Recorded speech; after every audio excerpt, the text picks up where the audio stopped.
أيها الشباب، أنتم جيل خفيف كالريح وسريع كالبرق، جيل نما مع الشاشات والمعلومات ومع أحلام تتسع للسماء. تعلمتم أن الطريق إلى الغد المشرق يبدأ بخطوة واحدة صادقة لا يخيفها الفشل. لا تثقلوا قلوبكم بمقارنة أنفسكم بالآخرين، ولا تجعلوا الخوف يوقف عزيمتكم. الغد يبنى اليوم، والإصرار على التعلم والمحاولة والتغيير هو ما يصنع الفرق. ابتهجوا بالنجاحات الصغيرة، واعتبروا كل سقوط فرصة لتقفوا أقوى.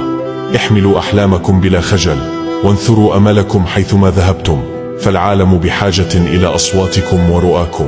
فليكن قلبكم مرشدكم، وعقلكم صديقكم، وعزيمتكم زادكم. تذكروا، المستقبل ليس هبة بل صنع، والفخر في العمل على تغييره.